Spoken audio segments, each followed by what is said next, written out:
Hello everyone! If you are searching for the K1 visa application requirements, then you are on the right video. I'll be sharing you about the documents that we submitted when we filed our K1 visa petition to the USCIS. So, let's get started.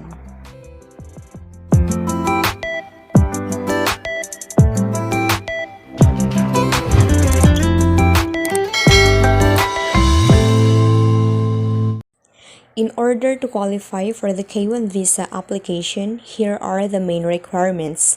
The petitioner should be a US citizen. You have met your fiance in person within the previous 2 years. You and your fiance are both legally free to marry.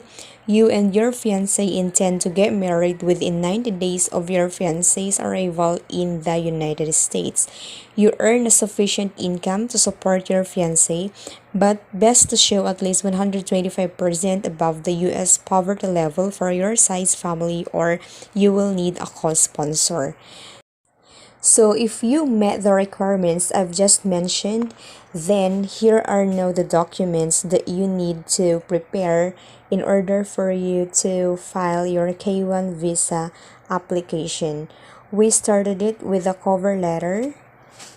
In a cover letter, it includes the petitioner's name, address, contact number, and then we address it to United States Department of Homeland Security, U.S. Citizenship and Immigration Services, P.O. Box 660151, Dallas, Texas 75266. And of course, do not forget to write that date. In our case, we submitted it January 15, 2021. It also stated in our cover letter, nature of the submission, I-129F original submission, to whom it may concern. I, the name of the petitioner, writing this letter to file I-129F petition for a K1 visa for, you state the name of the beneficiary and K2 visa. In our case, we have our K2 beneficiary, which is my daughter. So once we get approved, she will be traveling with me. But if you don't want your K2 beneficiary or your child to travel with you at the same time, then you can have the K2 to follow as long as you include the name of your child in the documents that you are going to fill out. Okay, so it also states here, enclosed, please see my Form I-129F and supporting documents of this petition as they appear in order. So cover letter is basically just like a table of contents. These are now the documents that we submitted or that we included in our K1 visa packet. First, we have the petitioner's documents, which include the Form G1450, which is the authorization for credit card transaction, amounting 535 US dollars. Do not forget to write the amount. So my partner decided to pay using his credit card. That's why we needed this form. We also included the G1145 form, which is the e-notification of application or petition acceptance. Basically, it just asks information about your contact details. So they're going to send you a notice once they receive your petition. We also have here the I-129F with supplementary documents. I-129F form, it has information about you, your history, and of course about your beneficiary. When we say supplementary documents, it includes divorce decree. If you are a divorce, you also need to submit criminal background documents. If you have some history about domestic violence or about some crime, you need to submit documents from the court proving that you are not convicted. And we also submitted 2 pieces passport style photograph. We also submitted passport bio page, the birth certificate, which is just a photocopy or scanned copy, and the letter of intent to marry the beneficiary.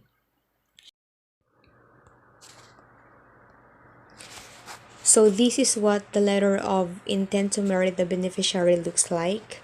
You have to put the address, the USCIS address, and of course the date. Then we put here I, the name of the petitioner, do hereby state that I am legally able and willing to marry the name of the beneficiary and intend to do so within 90 days of her arrival into the US using the K1 visa. And yours truly, the name of the petitioner. Of course, do not forget to sign this. And here are now the K1 beneficiary documents that we included in our K1 visa packet. First, we submitted 2 pieces passport style photograph, the passport bio page, which is a scanned copy, birth certificate, and the letter of intent to marry the petitioner. It's just the same as the letter of intent to marry the beneficiary.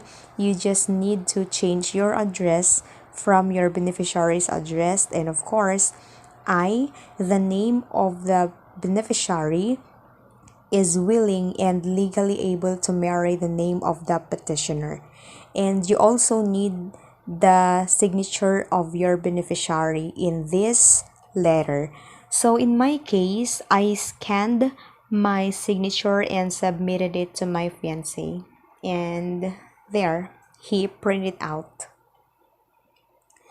And here are the K2 beneficiary documents: 2 pieces passport style photograph, passport bio page, birth certificate, and the affidavit of support and sponsor documents. They said that this affidavit of support and sponsor documents are not really needed in the initial submission, but just to be sure, we included it. It's the form I-134F, if I'm not mistaken. In sponsor documents, you need to prove that you as a petitioner can really support your K1 and K2 beneficiaries. So you have to send them your proofs about your taxes or your salary, about your employment letter, that you are really employed or have a full-time job. You also need to submit evidences of genuine relationship. How are you going to prove that your love is true? You have to submit them proof of meeting in person, photos together, picture of engagement ring, Facebook post, chat and call logs, and of course the hotel receipts when you two are together.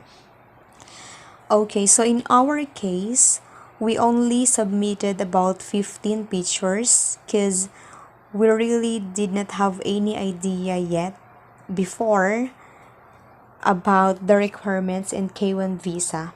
We really didn't know that photos are needed. We thought it's just very simple, but then there are so many requirements, but of course we can do this. So we just included about 15 pictures, and I guess it's not about the number of the photos that you're going to include in your K1 visa packet. It's about how the pictures show connection, or how the pictures are really convincing that you two are really in love with each other. And on the last part of the cover letter, we put here, please note, the above supporting documents are true, unaltered, and exact photocopies. I further understand that I may be required to submit the original documents to immigration or a consular officer at a later date. Thank you in advance for your attention and consideration of this I-129F petition. Sincerely yours, the name of the petitioner, and again, your signature. That's very important. Today is January 11. I called the NVC and I've got connected to one of the representatives. He told me that currently they are working on cases they received from the USCIS last December 28, and they received our papers. They received our K1 visa packet last January 3. So it means I have to wait for about a week and I can call them again. I will call them again to inquire about my Manila case number. There are two ways on how to contact the NBC. It's either via email or to call them at their phone number. I have another video on that. Just check on it and it's very helpful. It's really working. You can call them for free even if you are from the Philippines. Thank you so much for watching and have a good day.